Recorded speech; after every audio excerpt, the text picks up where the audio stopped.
ఆమెను తాకని ఆ వేళ తాను ప్రేమించిన వాడు తాకకపోతే ఆమె అనుభూతి ఎలా ఉంటుందో తెలుసా? ఆమెలో ఒక అగ్ని రగులుతుంది. నిశ్శబ్దంగా ఆ అగ్ని కోపంగా మారుతుంది.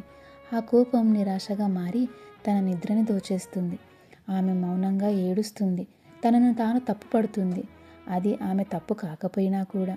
ఇది చాలామంది మగవారికి తెలియని ఆమె ఆవేదన. స్పర్శ అనేది ఒక విలాసం కాదు, అవసరం కాదు, కోరిక అంతకన్నా కాదు. నువ్వు సురక్షితంగా ఉన్నావు, నువ్వు నాకు ముఖ్యం, నీకు నేనున్నాను అని చెప్పే ఒక హృదయపూర్వకమైన హామీ. నీ వేళ తాకిడి దూరమైన వేళ ఆమె ఆత్మ ఎంతగా బాధపడుతుందో, కుంగిపోతుందో తెలుసా? ఇది వెగటు కోరిక కోసం కాదు, ఆటల కోసం కాదు, మనుషులని మేళవించే ఒక అద్భుతమైన అనుబంధం కోసం.